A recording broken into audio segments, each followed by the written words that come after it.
नमस्कार, खबर 1 मिनट देख रहे हैं आप और आपके साथ मैं हूं सोनाली सिंह। तो चलिए 1 मिनट में देखते हैं बिहार झारखंड की तमाम बड़ी खबरें।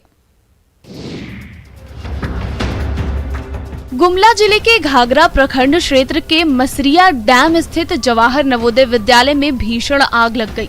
आग स्कूल के पुराने भवन में लगी, जो कुछ ही देर में भीषण हो गई। पहले तो स्कूली बच्चों और कर्मचारियों ने आग को बुझाने का प्रयास किया, लेकिन आग को बेकाबू होता देख घटना की सूचना फायर ब्रिगेड को दी।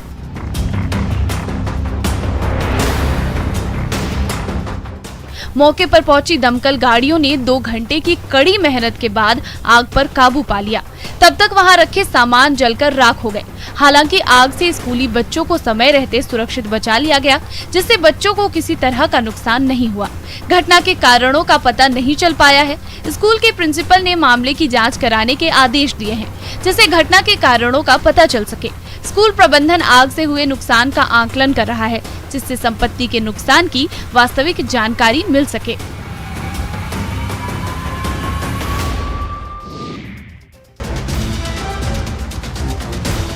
नवादा में अपराधियों ने शिक्षक को गोली मारकर बुरी तरह जख्मी कर दिया। घटना वारसलीगंज शहर के माल गोदाम स्थित रेलवे गुमटी की बताई जा रही है। अपराधियों के हमले से बुरी तरह घायल शिक्षक को इलाज के लिए स्थानीय लोगों ने प्राथमिक स्वास्थ्य केंद्र में भर्ती कराया, जहां के डॉक्टरों ने उन्हें बेहतर इलाज के लिए नवादा रेफर कर दिया, जहां पीड़ित की हालत गंभीर बनी हुई है। घटना का मुख्य कारण लूटपाट को बताया जा रहा है। घायल शिक्षक की पहचान विद्यानंद कुमार के रूप में हुई है, जो लेम्बुआ के रहने वाले बताए जा रहे हैं। घटना की जानकारी मिलने के बाद स्थानीय पुलिस घायल शिक्षक के बयान के आधार पर आरोपियों की पहचान कर उनके खिलाफ कार्रवाई की तैयारी में जुट गई है। अपराधियों की तरफ से किए गए वारदात की वजह से स्थानीय लोगों में दहशत का माहौल है।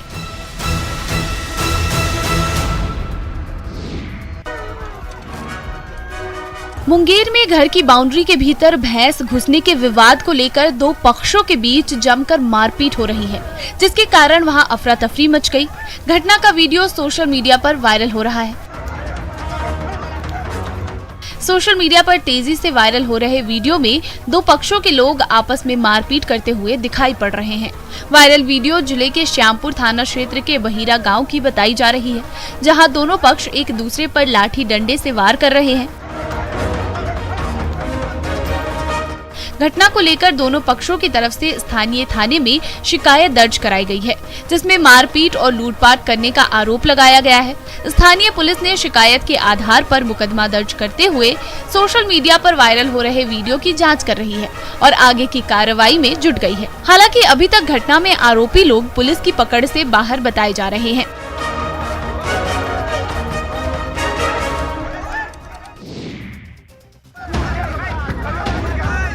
समस्तीपुर के रोसड़ा में शादीशुदा युवक की दोबारा शादी करने पर हंगामा मच गया।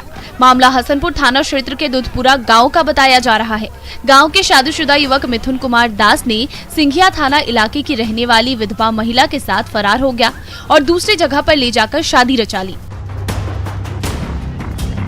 युवक के इस करतूत के विषय में जैसे ही उसके घर वालों को पता चला, घर वालों ने उसके घर में प्रवेश पर रोक लगा दी, जिसका युवक ने विरोध किया और हंगामा करने लगा। इसके बाद विवाद को सुलझाने के लिए पंचायत बुलाई गई, लेकिन वहां भी युवक और उसके परिजनों में झड़प होने लगी। पंचायत में जुटे गांव वालों के लाख प्रयास के बाद भी मामला हल नहीं हो पाया। युवक के पिता ने युवक पर मारपीट करने का आरोप लगाया है, तो दूसरी तरफ युवक दूसरी पत्नी के साथ रहने की बात कह रहा है। हालांकि गांव के लोग मामले को सुलझाने का प्रयास कर रहे हैं।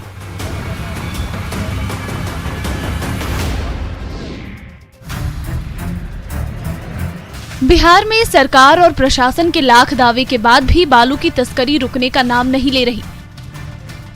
पटना में बालू माफिया प्रशासन की सख्ती के बाद भी बालू के अवैध खनन से बाज नहीं आ रहे हैं।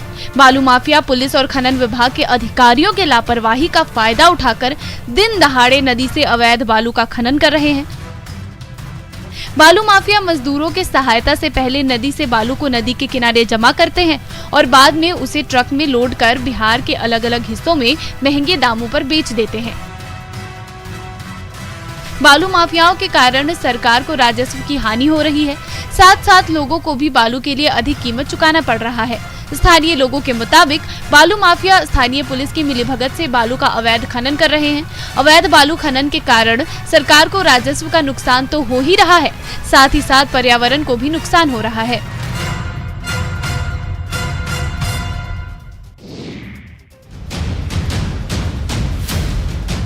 अररिया में युवक की पिटाई का वीडियो वायरल हो रहा है।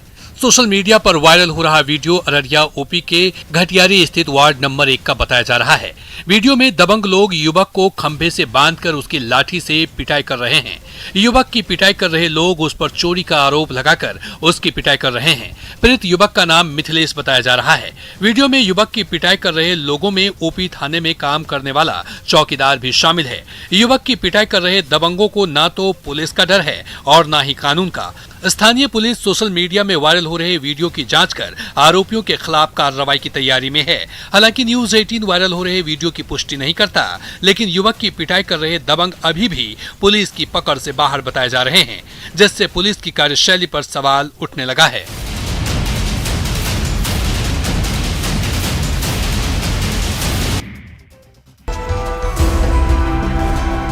बगहा के रामनगर स्थित मुजरा गांव में मगरमच्छ के कारण लोगों में अफरा तफरी मच गई। गांव के सरकारी तालाब में डेरा डाले 9 फीट लंबे मगरमच्छ को ग्रामीणों ने बड़ी मुश्किल से पकड़ा और उसे रस्सी से बांध दिया। मगरमच्छ भोजन की तलाश में नहर के रास्ते गांव के सरकारी तालाब तक पहुंच गया था। मगरमच्छ को देखते ही गांव वाले इसे पकड़ने की कोशिश करने लगे। घंटों की मशक्कत के बाद लोगों ने इसे पकड़ा और घटना की सूचना वन विभाग को दी। आज लोग मिलकर पकड़कर प्रशासन को फोन किया। उसके बाद प्रशासन द्वारा फॉरेस्ट के लोग आए। कितना फीट था मगरमच्छ? लगभग 8 फीट। ग्रामीणों की सूचना पर पहुंची वन विभाग की टीम ने मगरमच्छ को गाड़ी में लादकर अपने साथ ले गई, जिसके बाद लोगों ने राहत की सांस ली। वन विभाग की टीम ने पकड़े गए मगरमच्छ को गंडक नदी में छोड़ दिया।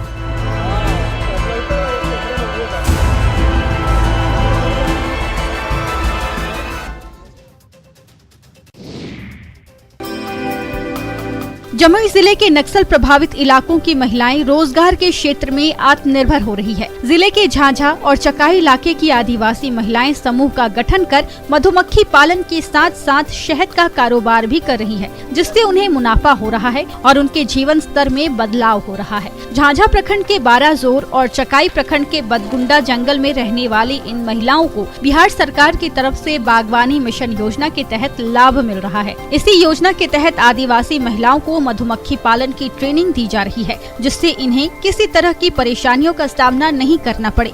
मधुमक्खी पालन के लिए इन महिलाओं को जिला प्रशासन की तरफ से आर्थिक सहयोग भी उपलब्ध कराई जा रही है, जिससे ये महिलाएं आत्मनिर्भर होकर स्वयं और अपने परिवार का पालन पोषण कर सके। सरकार की तरफ से मिलने वाली सहायता से न सिर्फ महिलाओं को आर्थिक लाभ मिल रहा है, बल्कि इलाके से पलायन में भी कमी दर्ज की गई है।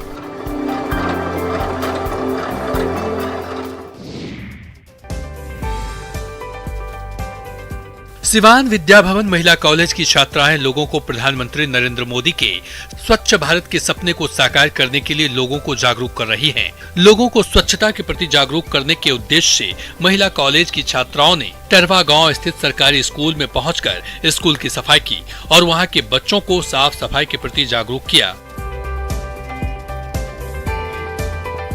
इस दौरान कॉलेज की लड़कियों ने स्कूल में पड़े कचरे को साफ कर वहां के बच्चों को भी इसके प्रति प्रेरित किया। छात्राओं की तरफ से जारी इस अभियान का मुख्य उद्देश्य जिले के लोगों को साफ सफाई के लाभ के विषय में बताना है, जिससे लोग साफ सफाई के प्रति जागरूक हो सके और प्रधानमंत्री के स्वच्छ भारत का सपना साकार हो सके। महिला कॉलेज की छात्राओं की तरफ से चलाए जा रहे इस अभियान को स्थानीय स्तर पर भी समर्थन मिल रहा है।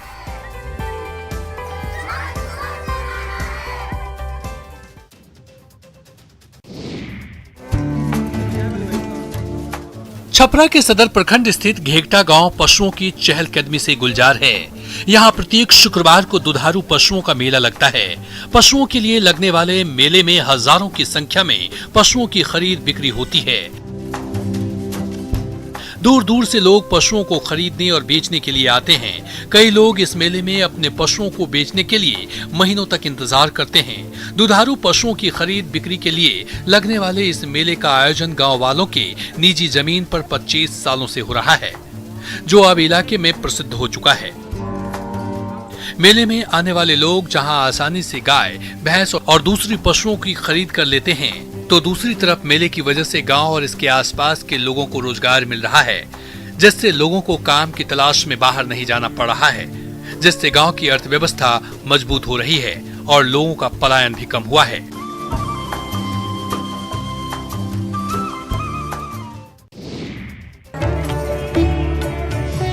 बगहा के रामनगर स्थित सोमेश्वर धाम में चैत्र नवरात्र को लेकर भक्तों की भीड़ जुटने लगी है। रामनगर से 36 किलोमीटर दूर सोमेश्वर पर्वत पर स्थित माता कालिका के दर्शन के लिए भक्त जंगल, नदी और पहाड़ों को पार कर मंदिर स्थित माता के दर्शन के लिए पहुंच रहे हैं।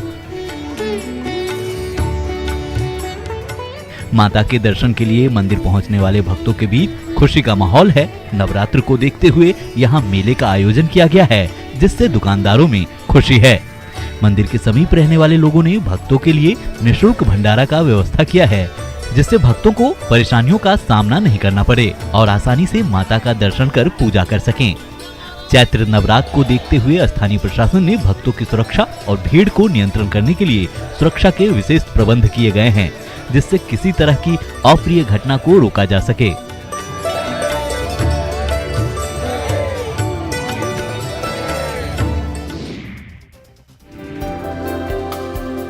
बोकारो में चैत्र नवरात्र की शुरुआत होने से मंदिरों में फूल की मांग बढ़ गई है।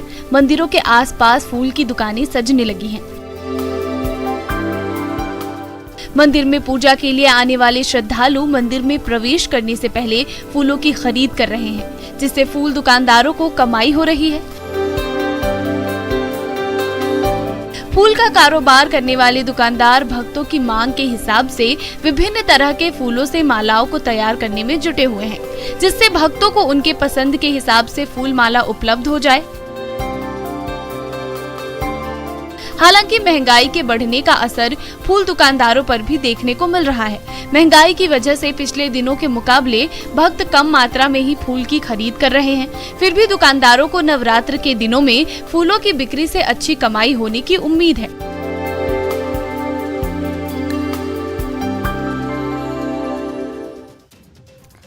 रामनवमी